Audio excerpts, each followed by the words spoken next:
Hey, welcome back to No Hype Beer Reviews. Unless it's your first time, then welcome. Please consider subscribing. If you do, hit that notification bell, get all the updates. What I said for today's video, it's Thursday, and on Thursdays I try to do Thursdays Thirsty Thoughts, where I have a topic, I talk about it, and then I hope that you comment in the comment section below your thoughts. So today is obviously me ranking the 2021 lineup of Bourbon County. I'm going to go from my least favorite to my favorite. I'm sipping on the double barrel. I just reviewed it. I'm wearing my Bourbon County t-shirt I got because of all the infection issues in 2015. I feel pretty good it still fits all these years later. But I'll probably have to move this off camera because I'll need the space. But right now it's staying because this beer is really good. I'm gonna might end up being kind of a longer video. We'll see. I'm gonna take my time with it. A really interesting thing happened as I was doing this, and it was kind of obvious to me how this kind of panned out. If you watched my video where they announced the lineup and I kind of shared my thoughts, so I'm going to beat a dead horse right now. I really want coffee back, just coffee with something else. I'll listen to the proposition, and or barley wine, and or wheat wine. Some people have mentioned how they want vanilla, and I will add that to my list too. I've just been talking about the classics, the barley wine and the coffee. I really like the wheat wine, so I'm cool with that too. I like innovation. I don't know why they don't do one of the classics every year with their innovation. This year they did a lot of cool stuff with barrels, which I really appreciated, which is going to be shown in this video. And then, in my opinion, they had a lot of missteps with adjuncts where, you couldn't have swapped one of them out for coffee and given people what they wanted. I don't know. I don't know. I have some thoughts about it. I try not to talk pricing on the channel, but I think some of the stuff was priced ridiculously high this year too.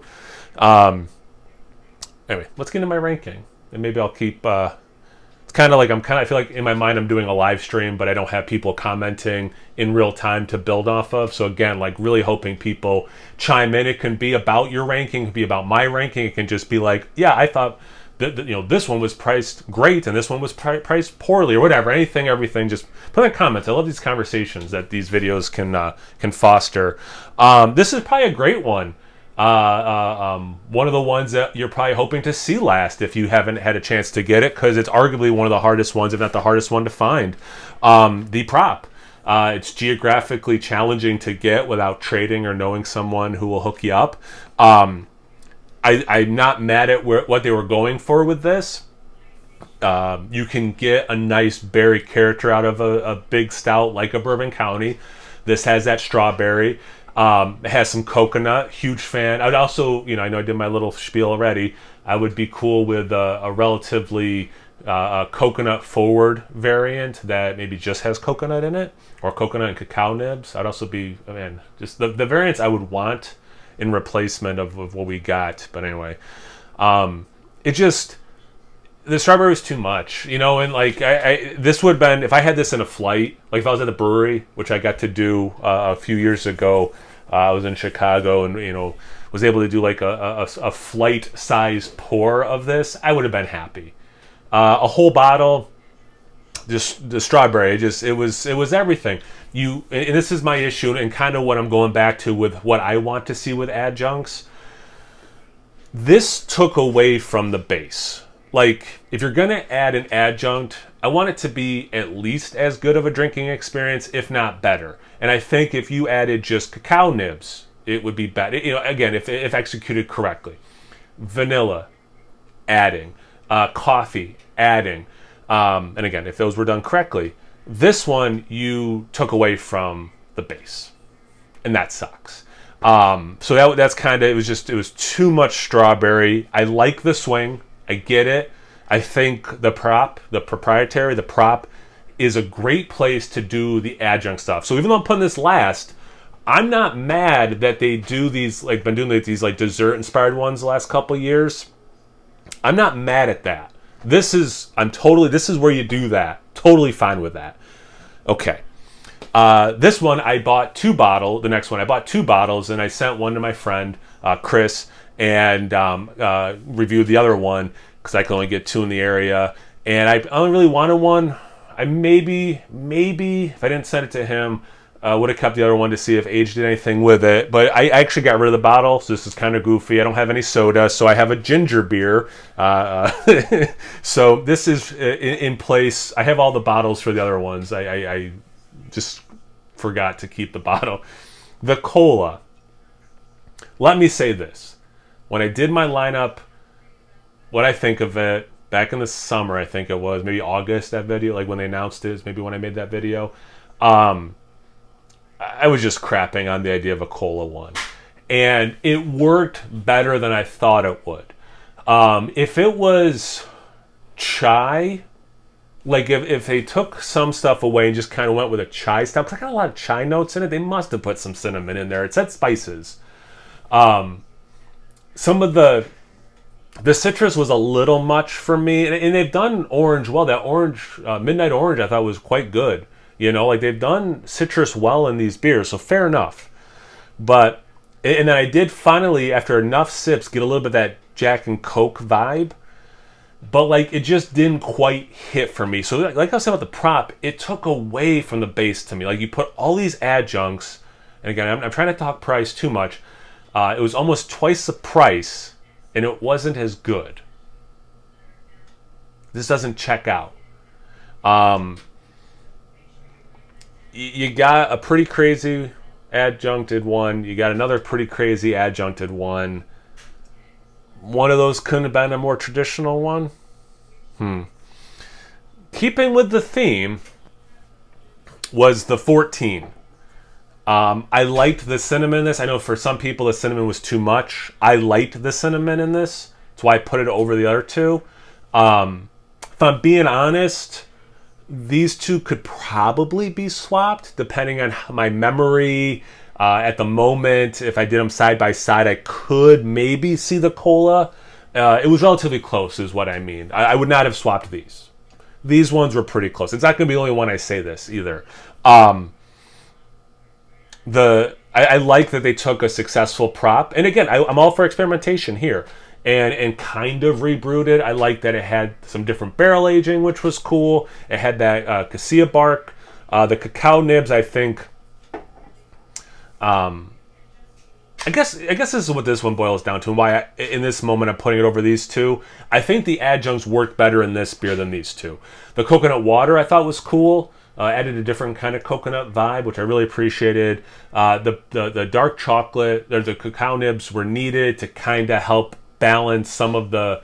I think the base roastiness gets lost sometimes with these adjuncts, especially if you're adding more sugar. And I think the addition of cacao nibs, and I would love just a variant that is only cacao nibs, that is needed just to kind of keep the base alive more. So it's not even like... it's more just amplifying what is already there to combat what has been added to. And that's, again, my thing with the adjuncts, and I'm going to die on this hill, is the adjuncts should be adding to the beer. And the cacao nibs in this did that by helping prop it up against the other adjuncts, which I did, for the most part, enjoy. This was one of the ones where I capped and I finished the next day. And I did continue liking it the next day out of the fridge, which was nice to see. So the adjunct ones for me, not counting the barrel aging, obviously. The bottom 3, I did not go into this expecting that to happen necessarily. I'm not manipulating it so that they're the bottom 3. But it does happen to prove my point that I've been making for a while now. Then, this one, the Blantons. This one, I was glad I got to try, and I was okay only having the 1 bottle of it. And I probably wouldn't get a second bottle, but it was good. And it was pretty close to the base beer in quality for me. I don't think that barrel aging made it better, which is not going to be what I say about some of the other ones coming. It did make me want to try Blanton's. Like, it's not bad. I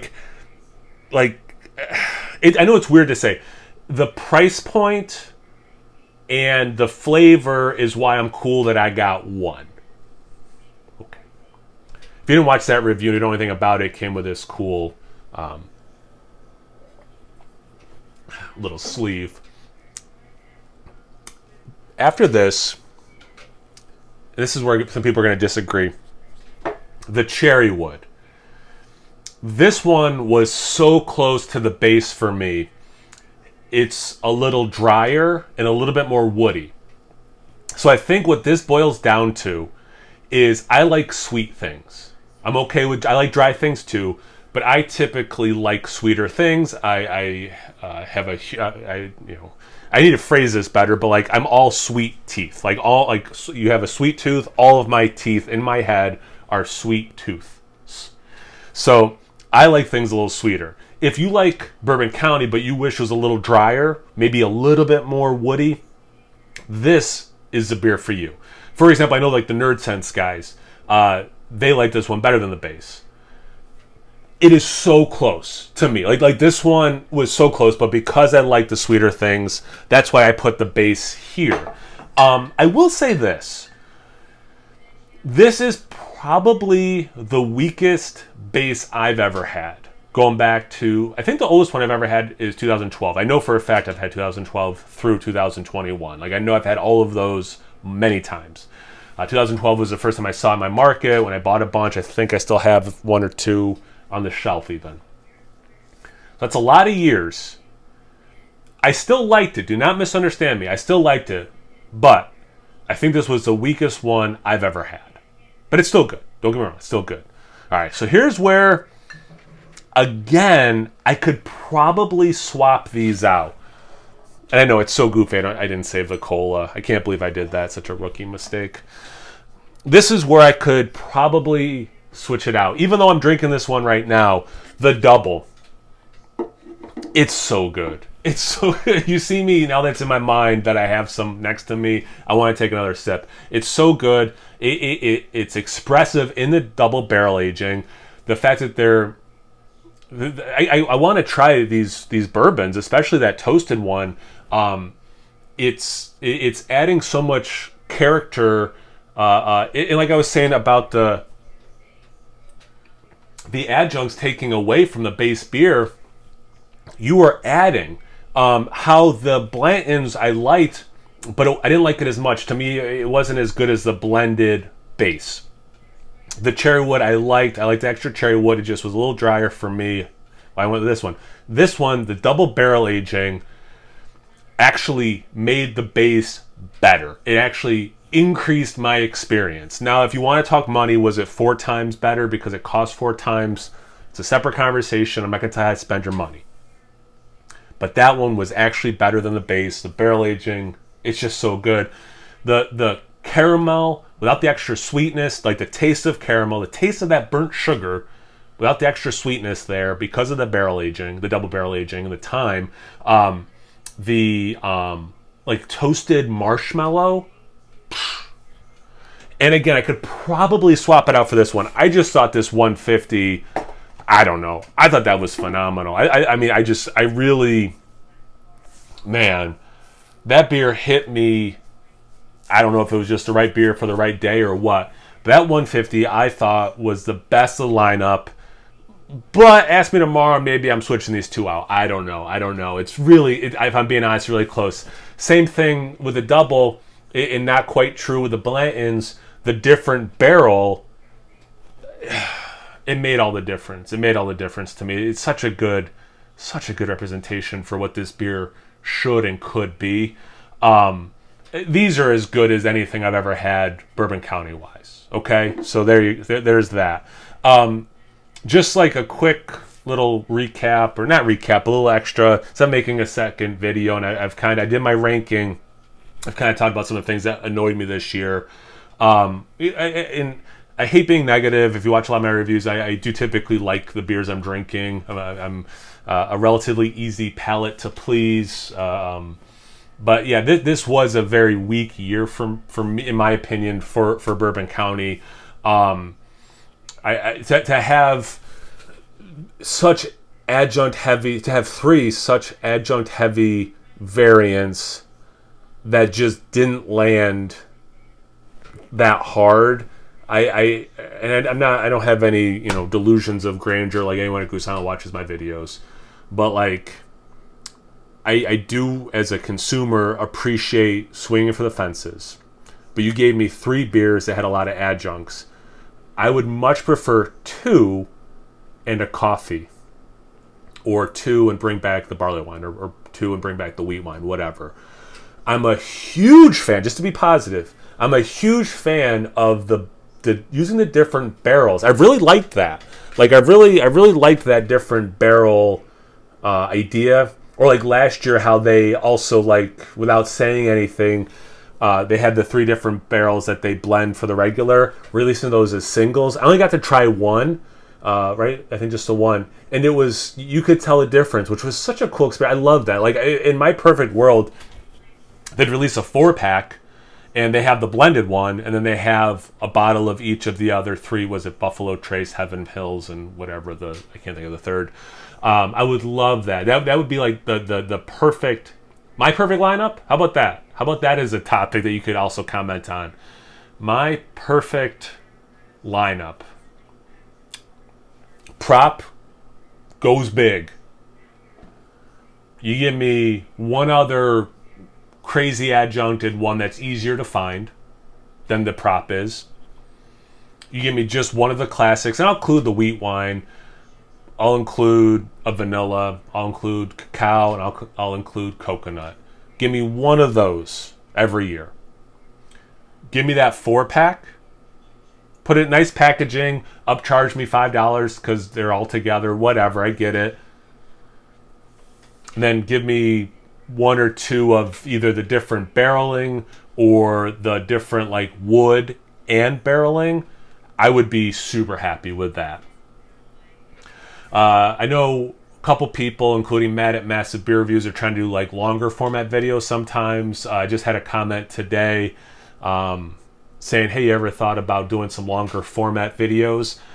I am very self-conscious about people not thinking I'm interesting, which I know is like a weird thing to say, is I'm making a channel or a video for my channel where people listen to me talk, but like I don't think I'm particularly interesting, so I don't try to make things longer. I actually try to keep them as short as I can while giving my thoughts. So this was actually also a first attempt at me doing a longer form video because I felt comfortable, because I had a lot of things to talk about. So also feel free to comment on what you think of that. A lot of stuff that you can comment on. So please do. That's the whole point of these Thursday videos. Once you're done doing that, make sure you check me out on Instagram and Untapped. It's No Hype Beer Reviews of both those places. So please like, comment, subscribe, and most importantly, don't forget your beers off camera. Cheers.